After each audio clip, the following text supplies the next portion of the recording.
Welcome to Coffee Conversations with Les and Paul, 30 Minutes for God. A podcast sponsored by Piedmont Road Church of Christ and Ministry League. We're here to discuss the Bible topics just as if we were asking Jesus himself.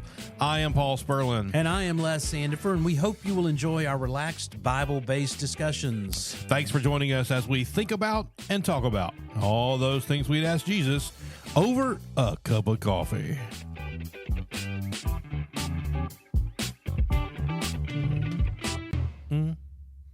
Almost. I know. You were very close. We do that with Dateline. So we watch the Friday No, that's night versions of ESPN. Dateline. And so there's two different or three different kind of intros they use, Yep. but one of them has a female voice kind of humming in it. Okay. And so Charlotte and I try to time that a lot when we listen to it. That's interesting. Sometimes we do better than others, but I do the ESPN thing. it gives us something to laugh at You with know. each other. Da-da-da, da-da-da. Yeah, like when your phone buzzes Yeah. That's right. in the middle of a men's meeting or something. Yeah. That happens all the time. It happens. You're not the only one I know. because everybody needs their update. They do. By the way, I noticed that today we're going to talk about, we're going to discuss the Bible topics. The Just- Bible topics. You added a "the" to our script. I did. I don't know why. It was I said nice. that. I like it. The Bible topics. Yeah, we do this intro every time, We do. It's the same one. but not always the same. No. mean, no. And I think it's okay to do that. Yeah, It tells some- people that yeah. everything you do is It's- original. It's new. Yeah. Newish. Sometimes fresh, That's right. sometimes not. Well, that'd be a good question if somebody wants to tell us or send Yeah. us a note and say, when you start the podcast, do you even listen to the intro anymore? Or have you listened to it so much that you just kind of tune it out until you get to us talking? Because it is new every time we do it. Yeah. It's Semi. just easier that way. It is. It's much easier. I mean, that the way. words aren't new, but Well, it's easier for Paul. yeah, it is. Paul. He's our technical genius on the back end, so we don't want to have to create work by cutting and splicing things. I'll take it. Yeah. Whatever it is. For sure. We are on the subject matter of, really in this case, kind of drilling down to ownership, our ownership and our relationship to God and our relationship to the church and such things. It all goes back to the fragrance of Jesus. Yep. Do you smell like Jesus? I hope that you do. Yeah. Because it's about the aroma of the knowledge that Jesus shares, and if you smell like Jesus, it means you've been with him.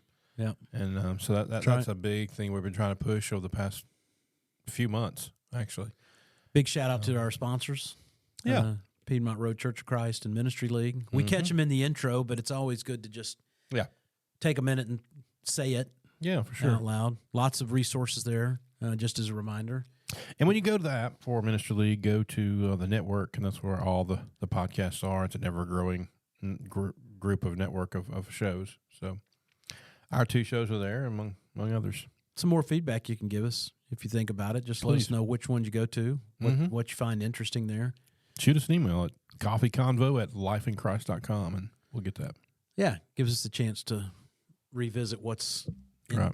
in the list at Ministry League. Mm-hmm.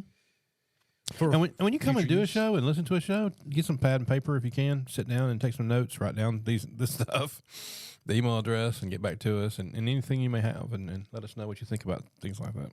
Yeah, be that'd be great.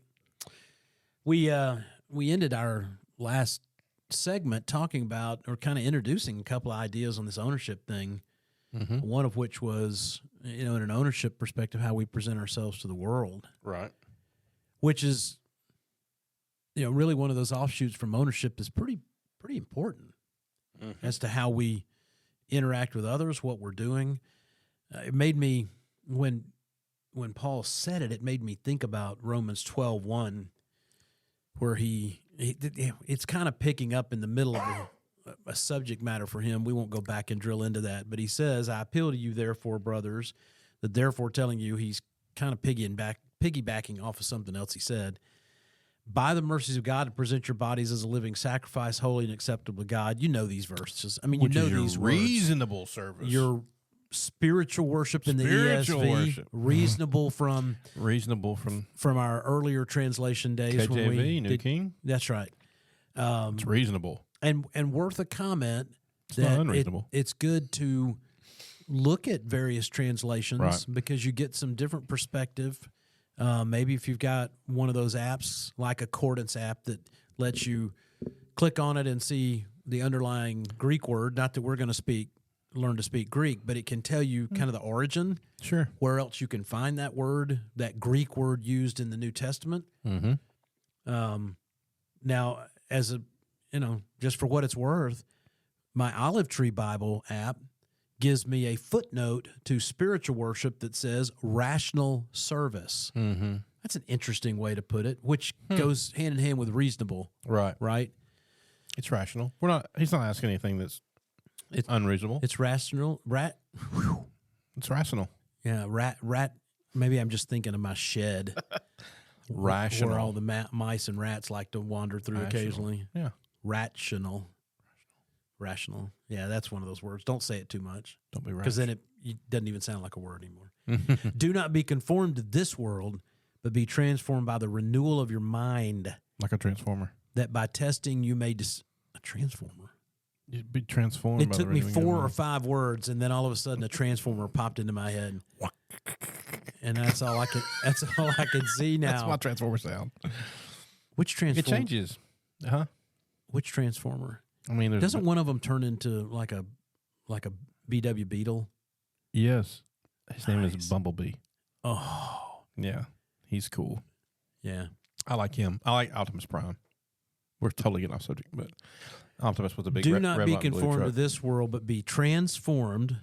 By the renewing of your mind. That's right. That by testing you may discern what is the will of God, what is good and acceptable and perfect. Will of God. Yeah, so this really That's good. that verse kind of covers both pieces of what we left off with before. One of which was, are you the right construction material? Right. But also, how are we presenting ourselves to the world? So I mean, I guess we can kind of just drill down on both of these. Yeah. And I want to enter in this with a little illustration of a coach, and I don't know which one. A lot of them probably said this, but like for college universities, like in football, there's the name of the school on the front and your last name on the back. And the coach would always say, the name on the back is not as important as the one on the front. Oh, And I think that there's some spiritual tilt to that. yeah. Just because my name is Paul, I need to realize that I wear Jesus' name as Christian. Yeah. And that's the name that matters the most. And that's what you're representing. That's to what you're people. representing. Especially when we're talking about ownership, it's like, who do you represent? And what do you want to be said of you? Why do we live the life we live? Why do we care about our legacy? Why do we care about what, when we die? My dad used to say, bring me flowers while I'm alive because I can't smell them when I'm gone. That kind of thing. I'm like, yeah, but don't bring me flowers. But anyway, it's just one of those things that make the most of your time while you're here. Yes. And especially when we're talking about ownership, and the situation we're a part of, because God created all things. We're all the creation of God. But we get to choose whether to come back to Him, to be His child, to obey Him, to live for Him. But once you do that, guess what? Not only does God have ownership with us, we have ownership in the fact that this is our church. This is our family. Be proud of it. Stand up for it. And you may remember, if you've been listening from the beginning, we talked a little bit about this My Church business way back at the beginning, but it's always relevant. And when you think about the idea of ownership, this is a pretty important part of it. Right. Especially when it comes to your home congregation. Yeah. That's the reference of it, was if you love the church and you're excited about the church, will you recommend your church? Are you attending a place that you're proud of? Yeah. But it goes beyond that. We're talking about universally. We're talking about the church that Jesus died for. We're not just talking about local church here. But yeah, true. That there Bigger was picture. but there was a day when folks they used to call people and invite them to come to church with them, and because they were proud of where they were. And there was a time when we were scolded for saying my church. Will you come to me, my church? Your church. You didn't die for the church. Jesus did. It's His church. Paul referred to it Paul definitely referred to it 3 times as my church. as my church. Well, actually, he used the words "my gospel," but Right. it's the same. The That's same true. end to the Good means. point, yeah. Yeah. So and we can look at these. In Romans chapter 2, verse 16, on that day when, according to my gospel, this is Paul talking here, Yep. God judges the secrets of men by Christ Jesus. And jump up to chapter 16, verse 25. Now to him, this is a powerful verse. Now to him who is able to strengthen you according to my gospel and the preaching of Jesus Christ. He says, my gospel and preaching of Jesus Christ, according to the revelation, the mystery, which is kept secret for long ages. And then, of course, in 2 Timothy chapter 2 and verse 8, remember Jesus Christ, risen from the dead, the offspring of David, as preached in my gospel. I just think it's just neat to see that it's okay to show ownership of the church that you're a part of, because it's the one that Jesus died for. Well, and the natural evolution of that is, if we're gonna take that kind of ownership, we have to be conscious and cognizant of how we present ourselves out to the world. For sure. I think of the analogy folks will sometimes make about, don't put the bumper sticker on your car and then that says Church of Christ or whatever it says, and then drive like an idiot. Honk if you love Jesus. Yeah, because you're a poor representation of what you're trying to, show your allegiance to. Right. That's true. And there's aside from the bumper sticker analogy, there's a relative measure of that just in how we live our lives. That, we should present ourselves appropriately as being owned by Jesus. Right.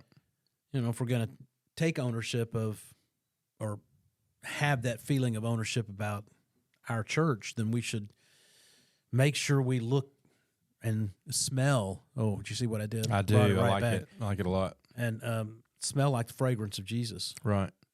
Well, and Paul, sometimes, you could think about, was Paul chastised for using that phrase, the my gospel thing? But because did he die for the gospel? No. Was he the author? He wrote words, but he was told what to write. Yeah. So what Paul's saying here is that this is my obsession. Yeah. It's okay to be obsessed with church. It's okay to be obsessed with the ownership of something that's going to last eternally. It's like, it's my life. This is what I love. This is what I think is awesome, and I want everybody else to be a part of it. Jesus died for my church, for the church. Yeah, and in the end, Paul never embraced it.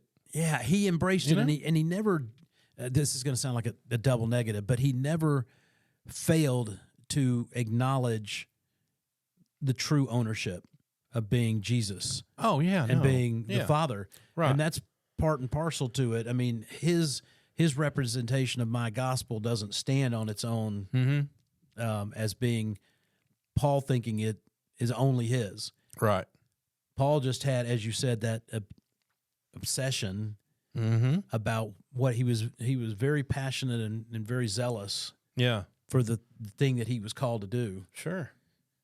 But also think about this too. Paul was a willing and an active participant on the battlefield. Yeah. He was in the middle of it. Yeah. And there is no question. And put up with a lot. He put up with a lot. Because he's like, it's kind of like you say, and I think, was it Little Texas, or somebody had a song once about my town. Okay. No, it was Rascal Flats. Rascal Flats did that. Okay. One. It's my town. It's my town. So this is my town. This is my school. This is my team. Yeah. We're sports fans, or I'm a sports fan. And less like sometimes. so is that fair? I don't. I don't talk sports as much as others do. But if you love it, you love it. But as a fan, some people, they go out, they buy the merch, they get the hat. You're literally wearing a hat right now of a team you like. Yeah. So that's okay. Used to like. It's not my team, but whatever. It's fine. I go. Yeah. Understood. But anyway, but you like it. You represent it. Yeah. You represent those things. But what Paul was, he wasn't just saying you should go check out that place. Right. You should go check out that Lord. Yeah. Yeah, he's got ownership of that church. Y'all go check that out. He's Yeah. like, no, come with me as Right. we are a part of this. And so basically what Paul is saying is something that we really want to hit hard on this. And we've done this, like I said, 30 episodes ago. I want to say it again. We need to move from being spectators to participators. Yes. And that's where the ownership, I think, really hits hard in a positive way. And many episodes we talk about self-evaluation. Mm-hmm. That's a constant part of our process to decide if we are being spectators or if we're being participators in our own gospel, Right. our own church, our own calling. Mm-hmm. We've said it before. Sorry, folks, if you show up on Sunday morning and check the box and move on, What good are you? you're a spectator Yeah. and Yeah. nothing more. That's right. A participator. And I Just buy a ticket. look, we show up on Sunday night, we show up on Wednesday night, not because there's a Bible command that says show up on Sunday night and Wednesday night. Mm-hmm. The clear indication from Scripture is that we worship on Sunday, and we do that every week. Right. But our elders, and we've done this, as long as I can remember, and beyond. Mm-hmm. We do these other times for various reasons, but not the least of which helps us to commune with one another, Mm-hmm. give us a chance to study the Bible together, to do some other things to involve, Yeah. all of which puts us in an active role Mm-hmm. and not a passive role. Right. But it doesn't stop there, right, Paul? That's I mean, right. when we're talking about being involved, being a Mhm. participator, it isn't just show up on Sunday night, No, it's what are you doing between Sunday the morning, Sundays? Sunday night, and Wednesday night. Yeah, I mean, it's- what's the extra stuff? what's going you know? on Monday, Tuesday, Thursday, Friday, Saturday? Right. What are you doing with your faith? Yeah, are you hopping out there and participating in some event that Mm-hmm. whether it's handing out stuff, or we have a fall festival here Mm-hmm. that's intended to open up to the community. Right. As a result of ours this year, we had some folks come back and worship with us on Sunday. Will it stick for them? I don't know, but that's part of this ownership thing. We show up, Mm-hmm. we talk to people, we involve ourselves, and we see what comes of that. Mm-hmm. As a result, That's absolutely right. it's my gospel. It is my gospel, It is my church. my church, Yeah, because we're showing ownership, and God wants us to do that. absolutely. He wants us to feel that way, And he we also wants us to participate in that. Yeah, way. and we also talked about kind of the analogy about building, that are we the right construction material? Right. And that, I mean, really, that's kind of, I suppose, in a way, another way of saying what we've talked about in the past. But you always need to talk about what are you doing Mm-hmm. to make yourself stronger, to be Mm-hmm. the right kind of structure Right. that helps support the church, right? So it's a natural piece of that. Yeah. Don't let God ever say, "What have you done for me lately?" Yeah. Just be doing stuff always. Constantly work for Him and lean in. Yeah, and So that really speaks to whether or not we're the beam that helps hold it together, right. or we're the termite Mm-hmm. riddled piece of wood that, Are you hurting it or helping it? yeah, when you crumble, Mm-hmm. what do you bring down with you? That's true. Yeah. Yeah, so I mean, it's definitely a very interesting part of the discussion as to how we present ourselves. So God has every right to show ownership because He created all things. That's right. Jesus offers ownership because He died for all things. Yep. And then there's the church that we as Christians should take ownership and tell the world about, because this is something we need everybody to be a part of, and that's it. I mean that's it. Yeah. So what is our obligation to one another in the concept of this ownership piece? I mean, we've talked about I have a personal responsibility to go to do the right thing externally. Mhm. I have the personal responsibility to build myself. Paul, do you feel like I have a responsibility to you I mean, as part of this process of taking ownership? we have to one another. In what way? I mean, To encourage each other, to be there for one another. To if we're I'm not in it alone. No, we got to. That's what family means. Yeah. And rely on one another, and knowing if you need somebody, they're going to be there. I think about Because struggles happen. that's right. That's life. But Well, I think about the fact that Jesus sent the disciples out in twos, yeah, right? mm-hmm. We don't see a lot of Bible where that kind of process is happening by an individual themselves. without That's true. somebody else. That's true. I've had this discussion with a couple people here about this podcast wouldn't be as meaningful Mm-hmm. Oh, in my opinion, if it It'd be was tough. if it was just one person on a microphone. That'd be tough. You get perspective from two people, but we work together. Uh-huh. We grow together. And I'm That's not right. talking just specifically about sitting here doing a podcast. No, there's more to it. But, when you engage with one another, Mm-hmm. and really to me, that's a necessary, important part of the ownership prospect. Well, Process. we need to have love and desire to help the church. Yeah. 1 Peter 4:10, as each one has received a gift, minister to one another Right. as good stewards of the manifold grace of God. I mean, that's Bible. He wants us to do it. We all got a gift. We got to share them. Yep. Got to share them. And there's lots of ways we can do that, folks. Absolutely. Yeah. I think we have a church here that's pretty in tune with this. I think so. Yeah. In a lot of ways. They're good to each other. Yeah. I think. It ebbs and flows. And it kind of goes with the whole thought of the next few podcasts that we're going to have here is that personal approach. Yeah. But it's also that personal touch, that being there for one another. Yeah. You know, I think that's that matters. And it's good to see it in action. It really is. So my question to you, listener, is how are you doing in this regard? How do you feel like you do when you are interrelating to folks that you go to church with at your congregation? Mm-hmm. How are you interacting with them? Are you one of the things we do here with our Connections ministry and that concept is that we strive to know one another better and well enough to know what needs are. Mm-hmm. Right? That's an ownership thing, and that's a personal thing. You have to strive within yourself to desire to know somebody else. That's right.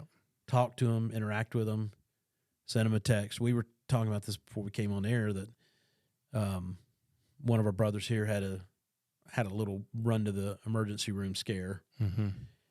It turned out to be, like a lot of things are today medically, pretty treatable. Right. Got some medication. It's not the end of his story because got to see another doctor, make sure there's nothing else going on, but get it under control pretty quick. But the reality is we don't talk to one another. We don't know that's going on. We can't pray for one another. Right. We can't have that kind of relationship. So it was nice that we got some feedback through his wife to say, hey, this is going on. Mm-hmm. Gives us an opportunity to check on him, pray for him. How do you pray for them if you don't know? You don't. You got to communicate. You can't. You got to communicate. Yeah. You got to do it. You got to be there. So we're talking about ownership. We've got some other O words in the mix. We do. That are going to come up and fit in great. Yeah, fit in great. You want to tease them? By telling them the two words? Exactly. Okay. So next week we will be talking about the oneness. Yeah. The oneness. There is only one church. There is only one Lord, one faith, things of that nature. And then the week after that, or maybe 2 weeks after that, probably 2 or 3 weeks after that. Yeah, whatever works. We're going to talk about something you're probably not ready for, and that's optimism. What? Is be not just this is a great story, but be excited about sharing that story. Yeah. Be positive about it. Yeah, not And just so- share it because you're told to do it and reluctantly. Yeah. That's No, right. that'll be good. That's right. Now, keep in mind, too, and Les referred to this earlier, if you're not the materials that's holding the church together or aren't getting it to the next level, if you're not living the life and you don't have that influence, now's the time to make that change. Yeah. There's an illustration that I heard Clark Sims actually shared it. I'm sure it wasn't original with him, but he shared it a number of years ago. He said the best time to plant a 30-year-old tree is 30 years ago. Oh. The next best time is right now. Oh, yeah, that's So, yeah, so if that's you're not fabulous. doing it, do it now. Let's get started. Let's Yeah. go. Get Get excited about it, yourself in order. for sure. Just a little bit of a side plug as we close out this episode. Next week, we're going to talk about oneness. Stick around, folks, and come back and see us in 2025. We will have a lot of stuff going on, but you will find that topic of oneness to be super familiar when we get to our summer series. Oh, that's for sure. So that'll be good call. be a pretty exciting. we've got two guys here on staff that really do a great job of kind of planning things and putting together, kind of structure for the future. So we have a pretty good lineup for 2025. We do. I'm excited about it. Should be pretty exciting. Oh, we got a book coming out too. Might as well plug that before we close. Right? We have a book? We have a book. Oh! He's looking at me like he doesn't know what I'm talking about. I'm only just buried in proofread it. I'm only buried in it for the last 3 or 4 months of my life, but I forgot about that. It's going to be awesome. Yeah. So you guys will, it's going to be members here get a copy of it. An Outlook book. It's going to tell you all about, like you said, 2025. 2025. When you go to school, the end of the school year, you get that yearbook. You get to reflect back on what happens. This time you get to reflect forward. It's Outlook. And then, because you'll have it, you can reflect back on it. After the fact. In 26. That's right. And we'll have another one for you. And we'll have another one. That's so right. you'll always be forward-looking and it's a cool new thing. Yeah. Be very exciting. Yeah. Looking forward to it. For Les Sandifer, I'm Paul Sperlin. This has been Coffee Conversations with Les and Paul. 30 minutes for God. Thank you for being with us. Thank you to our sponsors. And thank you to you, the listener. And we look forward to being with you over that next cup of coffee.